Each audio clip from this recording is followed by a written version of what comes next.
So, Nabil, I really like that eggplant curry you made the other night. What's in that? Oh, you did? Okay. It's actually really easy. There's eggplant, and you need some potatoes, some tomatoes, and onions, and a few spices. Okay, what spices? Well, I use about half a teaspoon of turmeric powder and a teaspoon of coriander powder, red chili, and cumin. Are those easy to find at any grocery store? You can find them at most grocery stores nowadays. If you can't find them at the major ones, then you might want to look for an international food store, and all of those carry the Indian spices. Okay. I have a really small kitchen. What kind of equipment do you need to make it? Oh, nothing at all. You just need a stove and you need a saucepan. Okay, I Yeah, can yeah. handle that. So, how do I make it?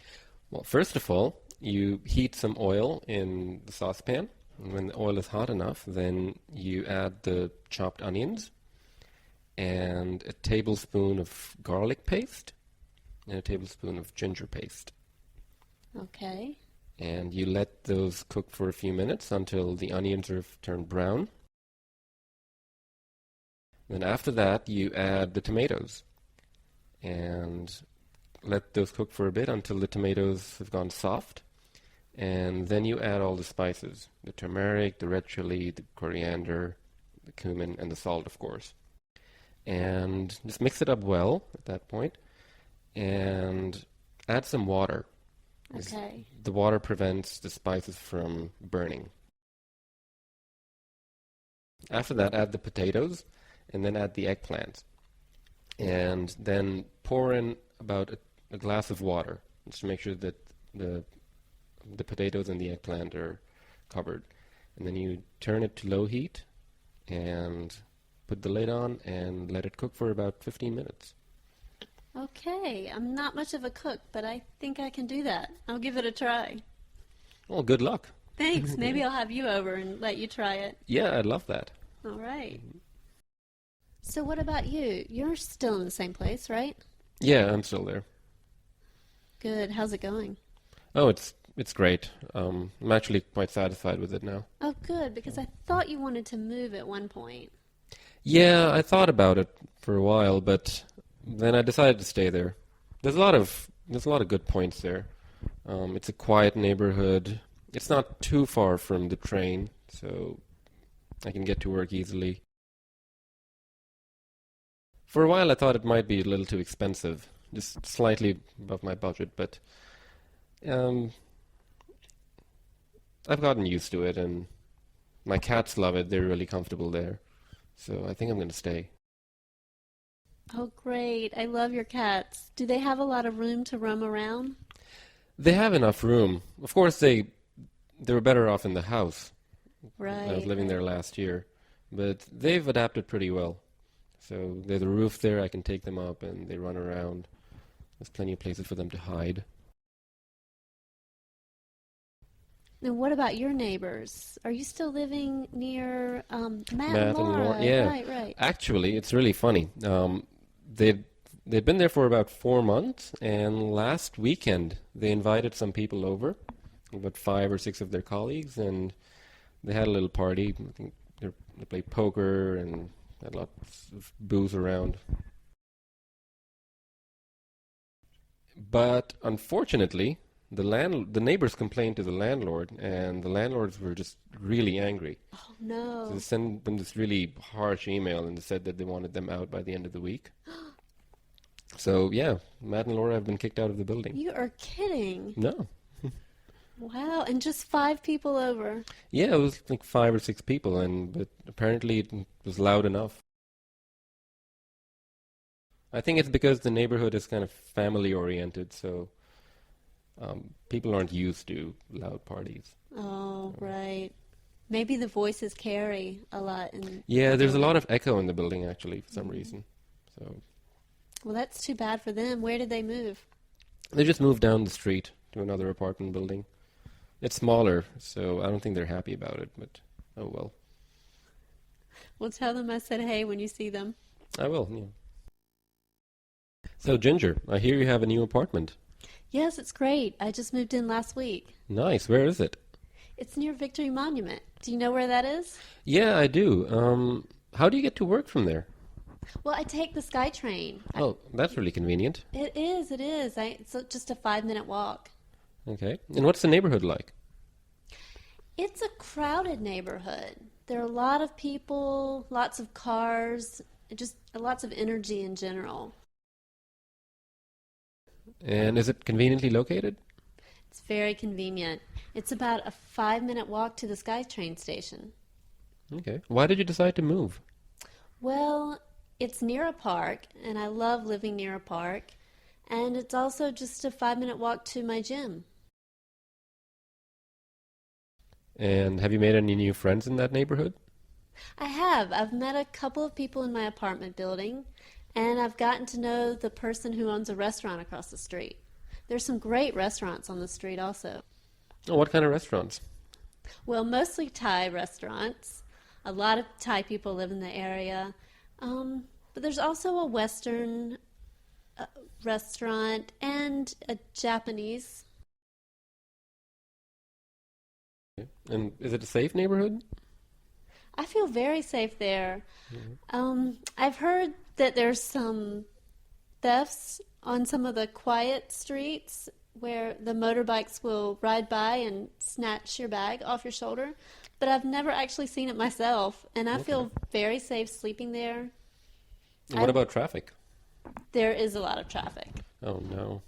Yes, the traffic, and a lot of street traffic too. Lots of people walking on the street, so it can be tough to get around. But there's still a lot of excitement in the area, so it's fun to be out and people watch. It doesn't sound like a quiet neighborhood. No, it's not quiet at all, unless you go into the park, and then it's very quiet. How often do you go to the park? Almost every night. Every night after work, I'll take a walk in the park, and there's a pond with a water display with music, so it can be very soothing. Shirley, one question, please. I'm a bit confused now. One thing, when about sports, sometimes I can see UK play something with a team. Sometimes you're all divided. Why is that? So we are essentially still four separate countries in a united kingdom. So, basically each country's just wanted to keep their national team. In the case of the Olympics, for some reason, and I'm not sure of the exact reason, but the Olympics Committee didn't want four divided teams from Great Britain. They wanted a representative of the United Kingdom, so they basically made the rule that Great Britain had to send a team and not teams from the four individual countries. So we are a United Kingdom, but we're still very much four independent countries, and each country is very proud of their own national teams for football and for rugby and things like that. And it's good that we get together for the Olympics and we can perform as one united country. Okay, thank you very much. So, Shirley, we were talking about politics. How is the situation in your country? Well, I'm pretty much an on-the-fence kind of person, and politics is not my forte. It's not something I like to get into a conversation about. So I'll just change the subject if that's all right. I'd like to tell you a bit about the United Kingdom. I'm from Scotland, and where is Scotland? I get this question so often. Is that in Norway? And is it a region of England? So just to clarify, it's pretty complicated, but in the United Kingdom, the UK, we have Scotland, England, Wales and Northern Ireland. And then people know Great Britain. Yes, Okay. so I do. Great Britain is Scotland, England and Wales. To give the country its full title, it's the United Kingdom of Great Britain and Northern Ireland. That's the full title for the UK or Great Britain or GB, or England is just one country within 4 that are united. It sounds really complicated. But it is the biggest one, right? England is the biggest country with a population of 40 million. Scotland's about 5 million. No, I correct myself. England is, I think, 49 million. Wales is about 2 million. Northern Ireland about 2 or 3 million. So in total, the whole of the United Kingdom is about 60 million population. How did that come about? Go back 300 years or more even. England and Wales united over 300 years ago, and then Scotland was invited to join the union between England and Wales. Scotland agreed with actually many conditions. For example, one of the conditions was the money, the value of the pound. In Scotland, we have Bank of Scotland pounds, and in England, it's Bank of England pounds. It's all the same sterling currency of the UK. It's very difficult in England to spend any money that's got Bank of Scotland written on it, even though it's all the same money. Anyway, that's another issue. So, 300 years ago, Scotland joined the union between England and Wales to become Great Britain.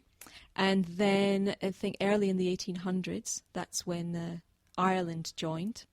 Of course, now it's just Northern Ireland, and there's other history related to that. We could go on all day talking about how it became Northern Ireland.